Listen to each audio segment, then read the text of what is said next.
Assalamualaikum warahmatullahi wabarakatuh.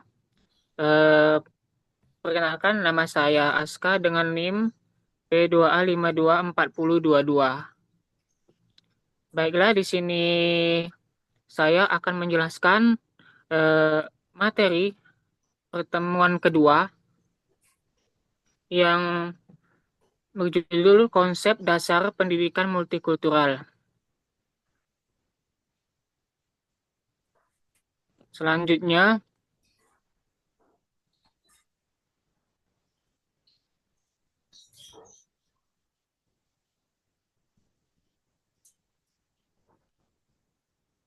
yaitu teori dan pendekatan multikultural dalam pendidikan.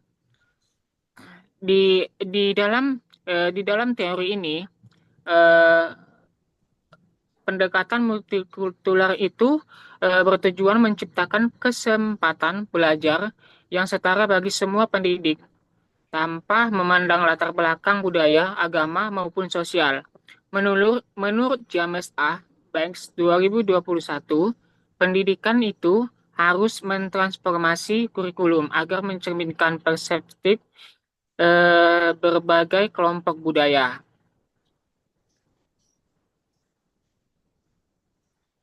Kemudian itu apa namanya? Pendekatan multikultural responsive teaching menekankan bahwa guru perlu memahami latar budaya siswa dan menjadikannya bagian dari strategi pembelajaran. Dalam konteks IPA, ini berarti sains tidak diajarkan sebagai konsep abstrak semata, melainkan juga dikaitkan dengan pengalaman nyata kepada siswanya. Kemudian itu transformasi kurikulum mengubah konten agar mencerminkan persepsi beragam, bahkan bukan hanya menambah contoh tunggal dalam eh, pendidikan siswa tersebut. Kemudian itu pendidikan keadilan sosial. Ini memberi ruang bagi analisis ketidaksetaraan dan tindakan kolektif berbagai berbasis sekolah yang kita capai dalam mendidik itu. Selanjutnya itu eh, ke prinsip ED, Equity, Diversity, Inclusion. Dengan penjabaran prinsip equity berarti setiap siswa mendapatkan kesempatan belajar yang adil, bukan selalu sama. Misalnya, siswa dengan latar belakang bahasa daerah mungkin membutuhkan penjelasan tambahan atau visualisasi konsep. Nah, begitu kalau untuk equity. Kemudian, diversity itu berarti guru melihat perbedaan sebagai kekuatan, bukan hambatan. Nah, kalau di dalam PPT ini menghargai bahasa, tradisi, dan pengetahuan lokal yang mempengaruhi pemahaman sains. Kemudian itu inclusion, menciptakan lingkungan di mana semua siswa merasa dipandang dan terlibat aktif dalam proses belajar pada materi multikultural tersebut. Inclusion ini berarti semua siswa merasa dihargai dan terlibat aktif dalam proses belajar. Prinsip ini sangat penting dalam pembelajaran IPA yang seringkali didominasi oleh pendekatan satu arah. Selanjutnya, itu hubungan budaya, identitas, dan proses belajar IPA.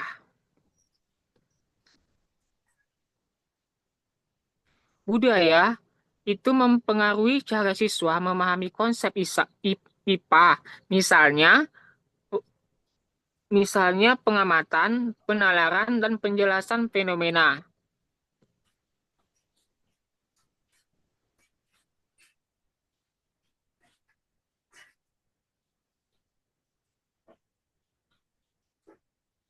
Nah, di sini cara siswa memahami sains yang dipengaruhi oleh pengalaman budaya mereka.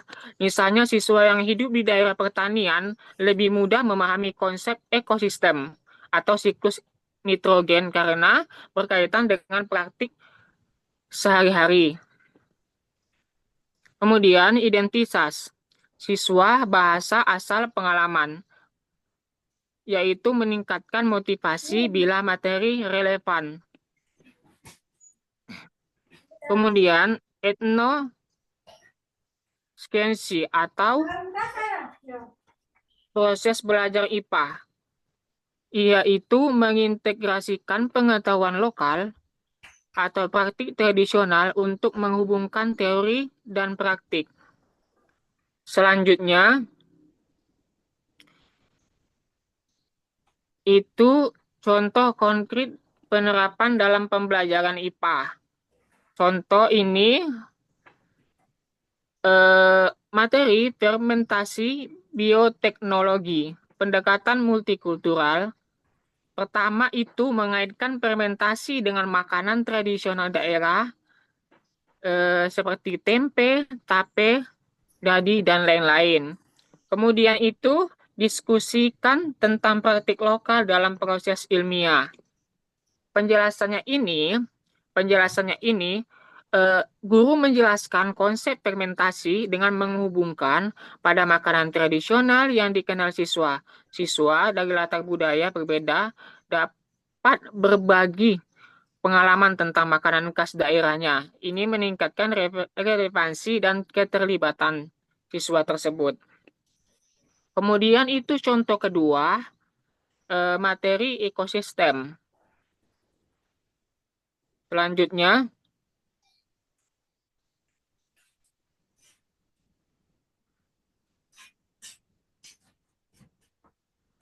pendekatan responsif budaya.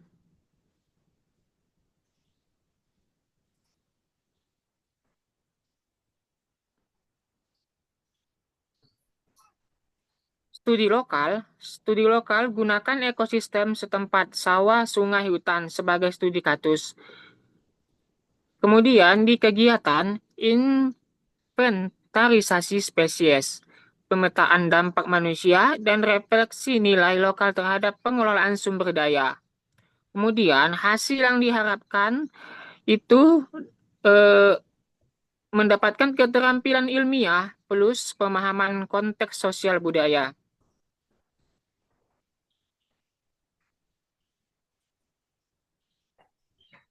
Dengan penjelasan ini, siswa menganalisa ekosistem di sekitar tempat tinggal mereka.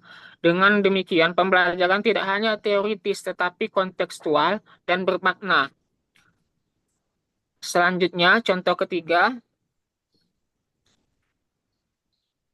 materi pemanasan global, yaitu melalui pendekatan social action. Pertama itu, pemetaan dampak dilakukan melalui analisis bagaimana perubahan iklim mempengaruhi komunitas lokal. Kemudian, kedua, riset sederhana dilakukan melalui eksperimen suhu, pengamatan cuaca, pengumpulan data lokal. Dan kemudian yang ketiga itu proyeksi aksi dilakukan kampanye hemat energi, penanaman pohon, atau presentasi ke warga. Gabungkan pengetahuan ilmiah dengan tindakan nyata untuk memperkuat pembelajaran dan tanggung jawab sosial. Eh, dengan eh, dengan ini penjelasan saya, siswa itu tidak hanya memahami konsep ilmiah, tetapi juga didorong melakukan aksi sosial. Ini sejalan dengan pendekatan pendidikan multikultural yang mendorong kesadaran sosial pada anak didik. Selanjutnya,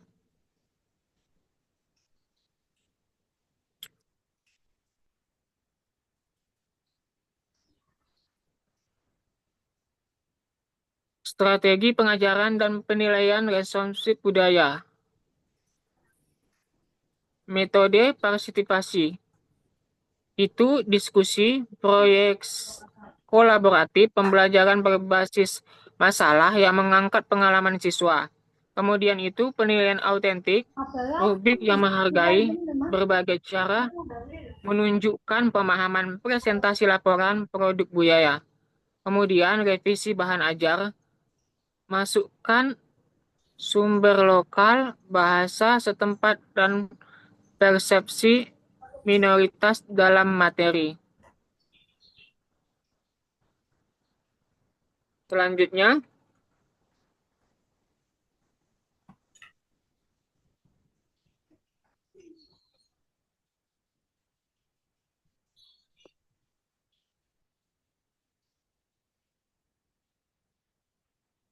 selanjutnya itu asen atau asen aset atau dan adapt lesson. Ketiga, evaluate impacts. Alur implementasi alur implementasi sederhana yang membantu guru memulai itu kenali aset budaya, kemudian adaptasi pelajaran dengan konteks lokal, lalu evaluasi baik hasil belajar maupun dampak sosial. Selanjutnya itu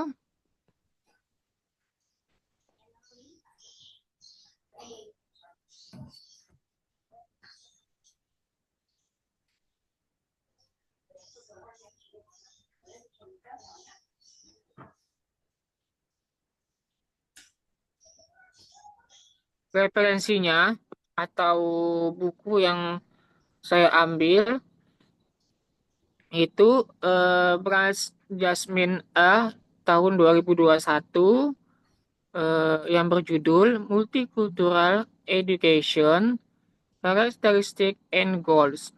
Kemudian Aronson dan Lautner tahun 2020 dengan judul Teori dan Praktik Pendidikan yang Relevan Budaya untuk Memperkaya Latihan Mengajar. Kemudian itu Rodriguez dan Kitchen tahun 2020 dengan judul Studi tentang Penerapan CRT di Pendidikan Sains dan Kebijakan Inklusi. Terima kasih. Hanya ini yang dapat saya sampaikan pada materi konsep multikultural pendidikan. Saya akhiri. Wassalamualaikum warahmatullahi wabarakatuh.